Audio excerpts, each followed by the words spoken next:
Baik, Assalamualaikum warahmatullahi wabarakatuh. Nama saya Muhammad Raflianto Ade. Eh, akan membahas bab 34 yang berjudul Implementasi Kompetensi dalam Manajemen SDM.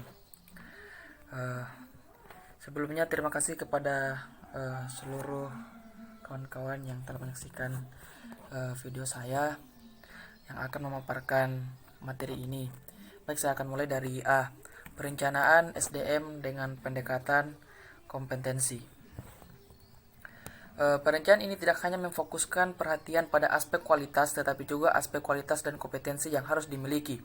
Dalam penyusunan rencana SDM, sangat dipengaruhi oleh faktor lingkungan, rencana, strategi organisasi, rancangan organisasi atau struktur kelembagaan, ketersediaan dana dan sistem anggaran serta faktor lingkungan organisasi. Rekrutmen dan seleksi. Rekrutmen merupakan progres mendapat SDM untuk mengisi posisi jabatan tertentu. Rekrutmen merupakan terminologi lebih luas perumpamaan sebagai upaya untuk mendapatkan SDM dalam suatu organisasi. Analisis kebutuhan SDM merupakan kegiatan untuk menunjukkan beberapa jumlah dan kualifikasi kebutuhan SDM setiap satuan organisasi. C. Desain rekrutmen. Beberapa pertimbangan dalam menentukan desain. 1. Yaitu jumlah lowongan pekerjaan. 2. Jumlah pelamar rasio antar jabatan lowongan. 3. Validitas dan metode. 4. Waktu yang tersedia. 5. Jumlah anggaran dan sumber daya lain. Tahapan pengembangan sistem seleksi berdasarkan kompetensi meliputi pengembangan model, memilih dan mengembangkan metode penilaian, melatih penilai dalam metode penilaian, menilai kompetensi kandidat untuk jabatan, membuat keputusan kesesuaian antara orang atau kandidat, memvalidasi sistem seleksi, mengembangkan kesesuaian sistem antar database orang dan jabatan yang didasarkan oleh kompetensi. Ada metode seleksi.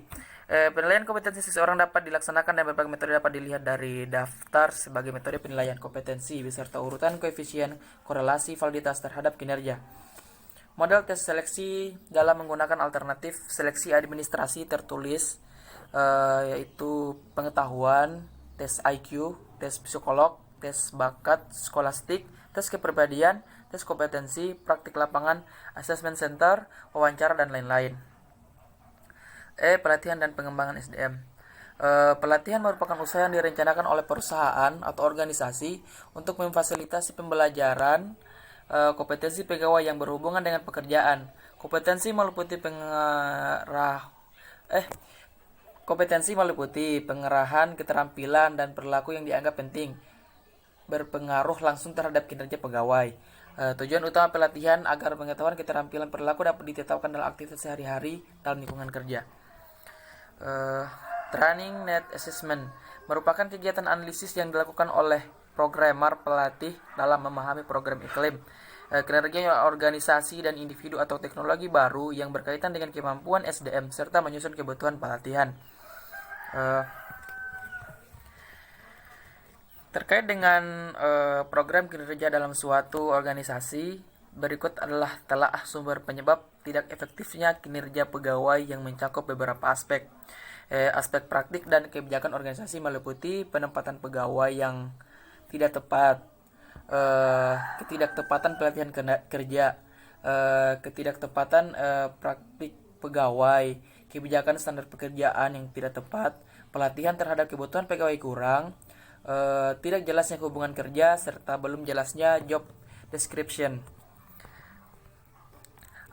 Aspek kedua yaitu aspek program personal, meliputi stres pegawai, masalah hubungan pegawai, kekurangan finansial, problem emosional, konflik antara tuntutan kerja dan tuntutan keluarga, keterbatasan fisik, masalah etika kerja rendah, masalah keluarga, usaha yang rendah, belum dewasa, pecandu alkohol, dan problem kesehatan. Manajemen karir. Manajemen karir merupakan proses pengelolaan karir dalam organisasi yang terdiri atas beberapa tahap, mata rantai kegiatan, penyusunan pola jalur karir, perencanaan karir, dan pembiayaan karir. Manfaat manajemen karir bagi pegawai. 1. Pengembangan potensi. 2. Pengetahuan jalur pengembangan karir dalam organisasi. 3. Mendapatkan pelatihan sesuai arah pengembangan karir. 4. Memperoleh kepuasan kerja lebih karena pekerjaan sesuai keinginan milik pegawai. Bagi organisasi, manfaat manajemen karir yaitu meminimalkan tingkat keluar masuknya pegawai. 2. Membantu terlaksananya program kaderisasi. 3. Menempatkan orang sesuai potensi dan bakatnya. 4. Memperoleh informasi lengkap tentang kondisi pegawai yang dimiliki. 5. Meningkatkan kinerja pegawai.